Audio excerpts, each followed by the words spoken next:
नमस्कार, हमारे चैनल में आपका स्वागत है। मैं हूं रामचंद्र मौर्य। साथियों, विश्लेषण से पहले आपसे एक निवेदन है कि अगर आप पहली बार हमारे चैनल को देख रहे हैं तो इसे सब्सक्राइब कर लीजिए और सामने की घंटी जरूर दबा दीजिए ताकि दैनिक विश्लेषण से संबंधित वीडियो आपको तुरंत मिल जाए। धन्यवाद। साथियों, आज का वीडियो बहुत खास है। खास क्यों है? क्योंकि हरियाणा में चुनाव को पलटने जा रही है भारतीय जनता पार्टी।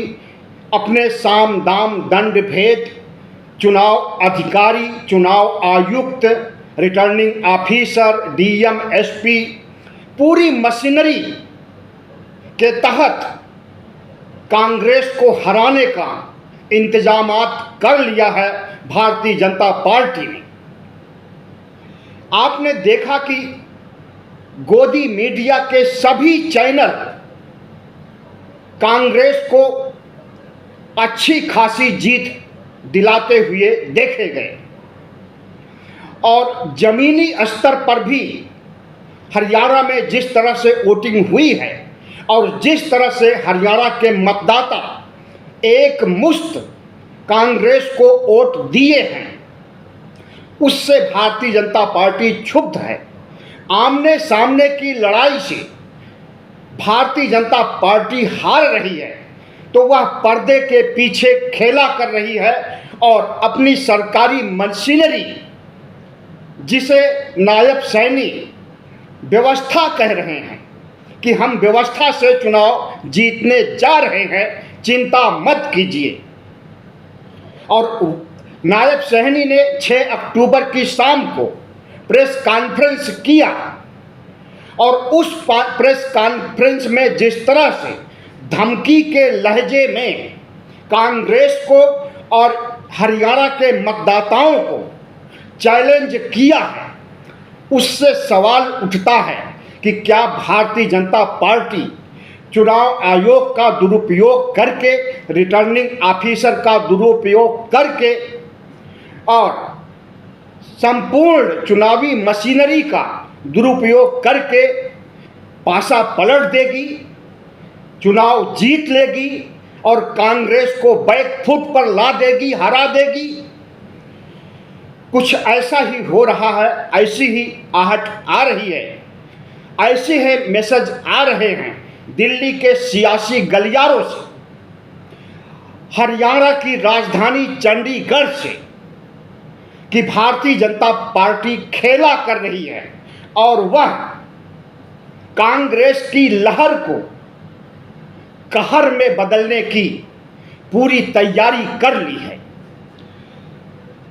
साथियों, भारतीय लोकतंत्र में बहुत बड़ा दुर्भाग्य है कि अगर चुनाव आयोग पर भी कब्जा सरकार कर ले और चुनाव आयोग का दुरुपयोग करके सत्ता में हमेशा बनी रहे तो शायद वही दिन देखने को मिल रहे हैं। आपको हम याद दिलाएं कि 2024 के लोकसभा चुनाव में अभी जो 3 महीने पहले संपन्न हुआ है, उसमें 79 सीटों पर धांधली की गई है चुनाव आयोग की तरफ से। अगर उस 79 सीट पर धांधली नहीं की गई होती तो इंडिया गठबंधन की सरकार होती और राहुल गांधी या मल्लिकार्जुन खड़गे प्रधानमंत्री होते।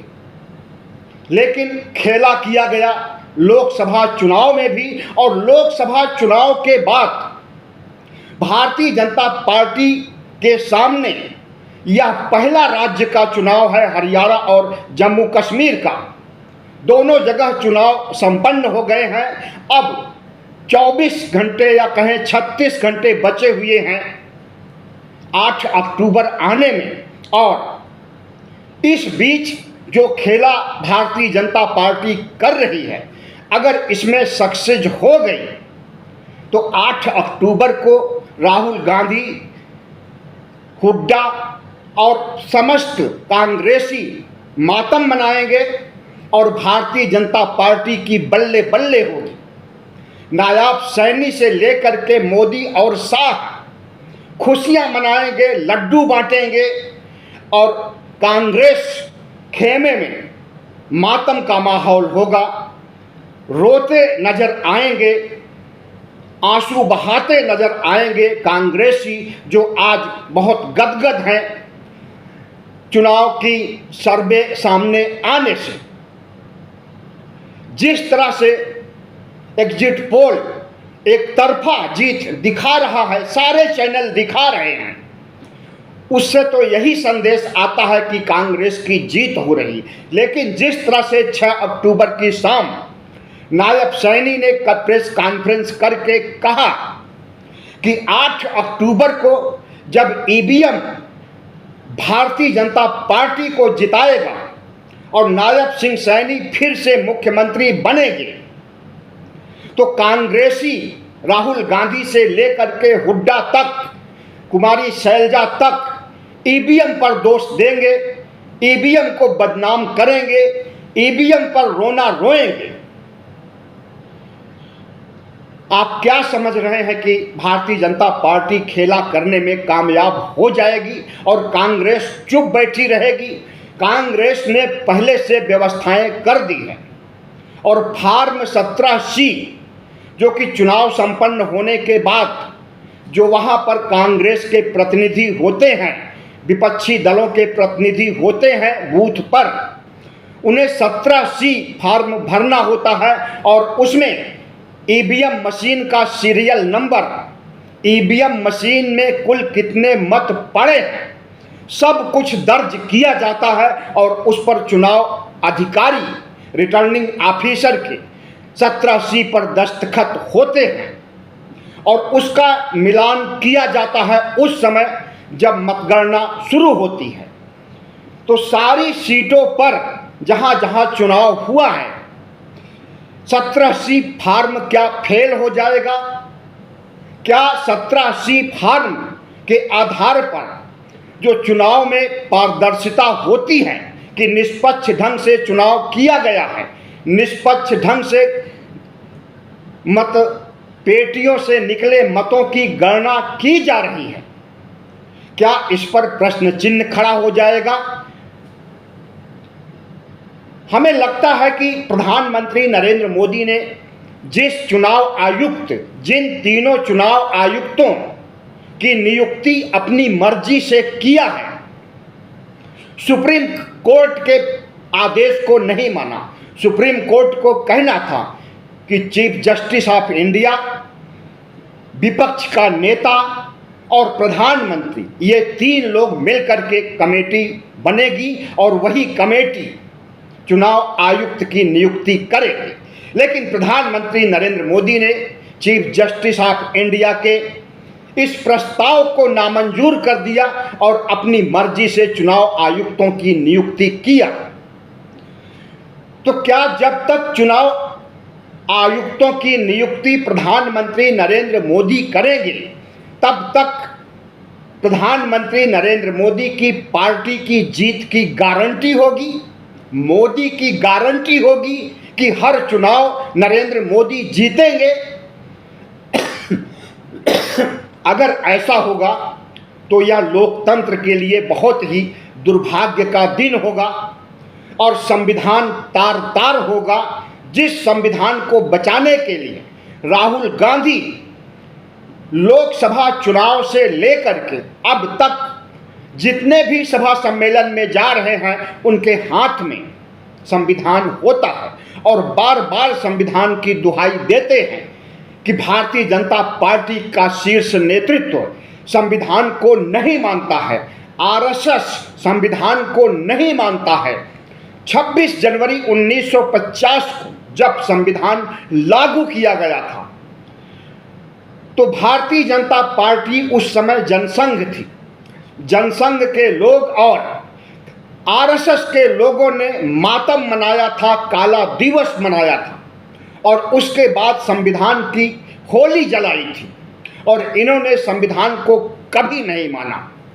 उस संविधान को तार तार करने का मन बना लिए हैं, प्रजातंत्र को खत्म करने का मन बना लिए हैं, और क्या इसमें सफल हो पाएंगे?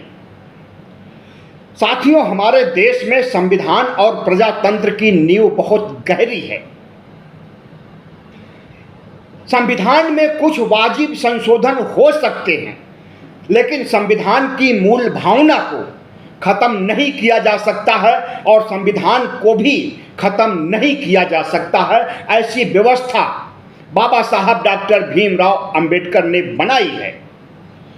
हमें नहीं लगता कि ये धांधली करके साम दाम दंड भेद, चुनाव आयोग, रिटर्निंग ऑफिसर, चुनावी मशीनरी, ईवीएम का इस्तेमाल करके चुनाव जीत पाएंगे, क्योंकि कांग्रेस के भी कान खड़े हो गए हैं और सभी बूथों पर जो प्रतिनिधि थे उनको पहले ही आदेश दे दिया गया है और 17C फॉर्म भर करके अपलोड कर दिया गया है।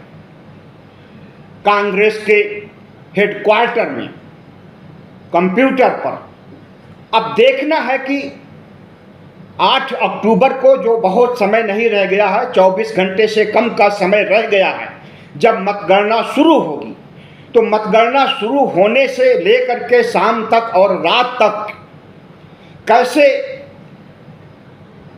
परिणाम आते हैं। अगर कांग्रेस के पक्ष में परिणाम आएगा तब तो हरियाणा की जनता शांत रहेगी और खुशियां मनाएगी सरकार बदलने का। सरकार इतनी निकम्मी, इतनी कायर और इतना ये कहें कि सब कुछ डुबो देने वाली सरकार, जो किसानों के हित में काम नहीं कर सकी, किसानों को किसान आंदोलन के समय कुचलने का काम किया, और जिस तरह से महिला खिलाड़ियों के साथ अत्याचार किया और जिस तरह से अग्निवीर ला करके बेरोजगारों के साथ अत्याचार किया, इसकी सजा इन्हें भुगतनी पड़ेगी। लेकिन इन सब से बचने के लिए नरेंद्र मोदी और अमित शाह का जो गेम प्लान है, जिसे कि मैंने अभी समझाया, नायब सिंह सैनी वर्तमान मुख्यमंत्री हरियाणा ने जिस तरह से प्रेस कॉन्फ्रेंस करके दहाड़ दहाड़ करके कहा है, उससे पूरे दिल्ली और हरियाणा के सियासत में भूकंप आया हुआ है। और यह भूकंप तभी खत्म होगा जब कांग्रेस की जीत होगी, और अगर कांग्रेस की जीत नहीं होगी, धांधली करके मोदी और शाह चुनाव जीतना चाहेंगे, तो हरियाणा के जाट और गुर्जर खदेड़ा करेंगे।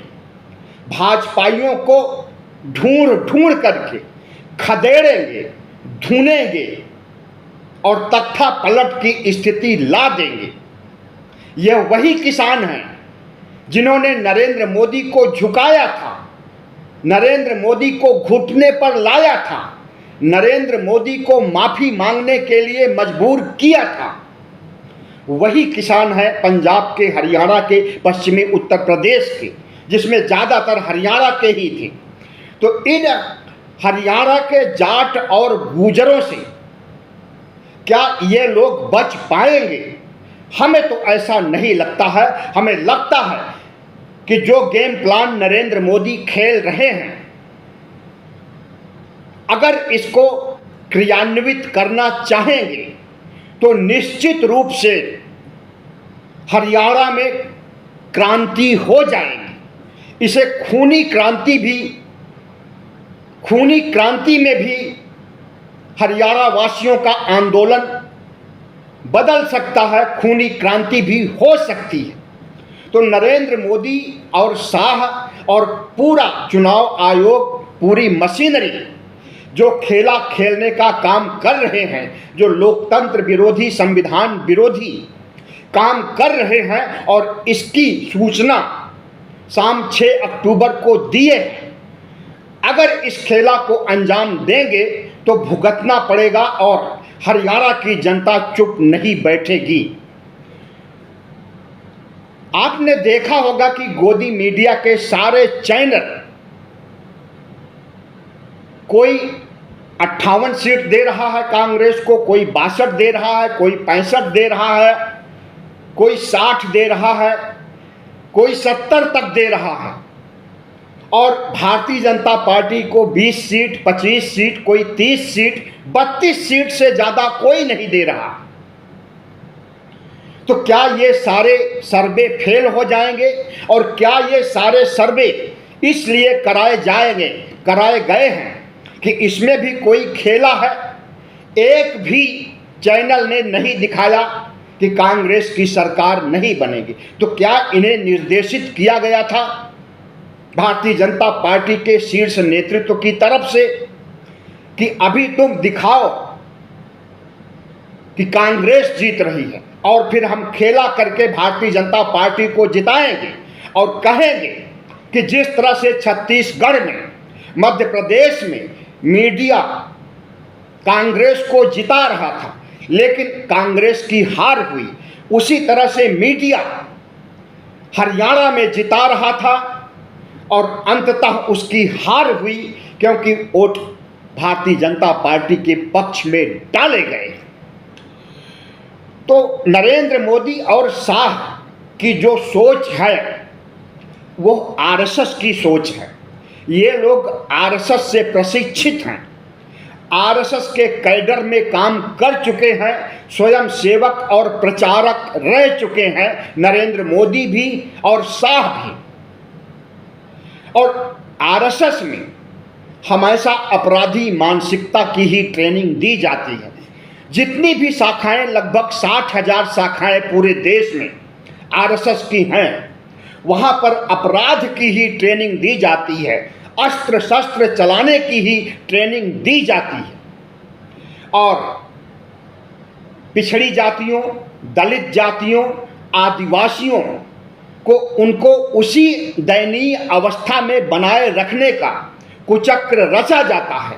इनके आरक्षण का विरोध किया जाता है, इन्हें सवर्णों की बराबरी करने से रोका जाता है और इसी वजह से ओबीसी की जनगणना तक नहीं कराई जा रही है, उनका हक अधिकार नहीं दिया जा रहा। तो ये आरएसएस के छटे हुए अपराधी हैं, कुछ भी कर सकते हैं। चुनाव आयोग इनकी मुट्ठी में है, चुनाव आयोग के अधिकारी इनके कठपुतली हैं, कठपुतली की डोर मोदी और शाह के हाथ में है। जैसे जैसे डोर घुमाएंगे वैसे वैसे ये नाचेंगे। और अगर ऐसा होगा तो निश्चित रूप से 8 अक्टूबर को सियासी भूकंप आएगा और उस भूकंप में कांग्रेस के लोग नहीं मरेंगे, कांग्रेस के लोग नहीं आहत होंगे, घायल होंगे। उस भूकंप में भारतीय जनता पार्टी आहत होगी, घायल होगी। हरियाणा के जाट, गुर्जर और दूसरी जातियां भी जाट जैसी ही हैं, इन्हें छोड़ेंगी नहीं, दौड़ा दौड़ा करके मारेंगी और जब तक कांग्रेस की सरकार नहीं बनेगी चुप नहीं बैठेंगी। तो साथियों, आपने देखा कि जिस तरह से पोस्टल बैलेट को लगता है कि बदलने की फितरत रची गई है, स्क्रिप्ट बनाई गई है और वह स्क्रिप्ट पीएमओ और गृह मंत्रालय में बनाई गई है और उसी स्क्रिप्ट को भेज करके नायब सिंह सैनी को दिया गया और उसने इस तरह का बयान दिया है। नायब सैनी की यह औकात नहीं है कि वह संविधान को ललकारे, लोकतंत्र को ललकारे, हरियाणा के मतदाताओं को ललकारे। उनके बूते की बात नहीं है, उन्हें ऊपर से सह मिल रहा है और ऊपर से जो सह मिल रहा है शायद इसका अंदाजा नहीं होगा कि इसके क्या परिणाम भुगतने पड़ सकते हैं। लोकसभा चुनाव में जैसा कि मैंने बताया था कि 79 सीटों पर घपला हुआ है और डेटा मैच नहीं कर रहा है। जो डेटा मतलब जो वोट डाले गए थे उससे कहीं ज़्यादा वोट गिने गए हैं और यह सब कुछ कहीं और से नहीं, चुनाव आयोग की वेबसाइट से ही आंकड़े उठा करके उसका आकलन किया गया। एडीआर नामक संस्था ने किया और कई संस्थानों ने किया और सभी ने पाया कि 79 सीटों पर धांधली हुई है और इसकी शिकायत चुनाव आयोग से की गई, लेकिन चुनाव आयोग चुप्पी साधे हैं, इसका खंडन भी नहीं कर रहा है और 79 सीटों पर फिर से मतदान कराने के बारे में कोई सकारात्मक बात भी नहीं कह रहा है। आया राम गया राम हो गया शिकायत करना। आपने देखा होगा कि मेयर का चुनाव चंडीगढ़ में हुआ था और किस तरह से रिटर्निंग ऑफिसर अनिल मसीह धांधली करते हुए पकड़ा गया। उसका वीडियो पूरे देश में, पूरी दुनिया में वायरल हुआ। अगर भारतीय जनता पार्टी के शीर्ष नेतृत्व चंडीगढ़ मॉडल अपनाएंगे तो निश्चित रूप से खेला होगा और धांधली करेंगे तो वह धांधली भी पकड़ी जाएगी। अनिल मसीह जो चंडीगढ़ में मेयर चुनाव में धांधली किया था, सुप्रीम कोर्ट तक मामला गया और मेयर बनाया गया। आम आदमी पार्टी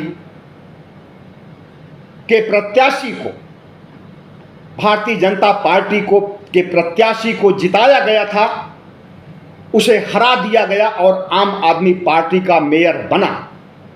तो उसी तरह से अगर यहाँ पर ये हेर फेर गड़बड़ी करेंगे, घोटाला करेंगे तो निश्चित रूप से पकड़ में आएगा और उसकी सजा इन्हें मिलेगी। प्रधानमंत्री नरेंद्र मोदी जितना सोचते हैं चुनाव के बारे में, चुनाव प्रचार के बारे में, चुनाव जीतने के बारे में, शायद कोई नहीं सोचता होगा। और अमित शाह तो कहते हैं जहां पर हम जीतते हैं वहां तो सरकार बनाते हैं, जहां हम हारते हैं वहां भी सरकार बना लेते हैं। ऑपरेशन लोटस का नाम सुना होगा आपने। ऑपरेशन लोटस चला करके साम दाम दंड भेद करके विपक्ष के विधायकों को, सांसदों को खरीदने में महारत हासिल है चाणक्य अमित शाह को। तो जो अमित शाह कहते हैं खुलेआम, उसी को अंजाम देने जा रहे हैं हरियाणा में। और क्या उसमें कामयाब हो पाएंगे?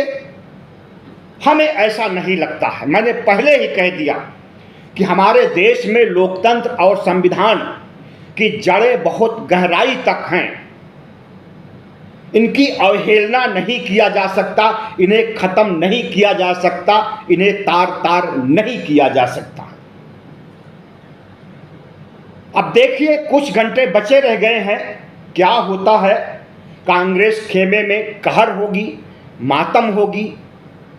भारतीय जनता पार्टी खेमे में खुशियां होंगी, पटाखे छूटेंगे, लड्डू बांटे जाएंगे, दिवाली के पहले ही दिवाली मना लेंगे। समय बताएगा और वह समय 24 घंटे भी नहीं रह गया है।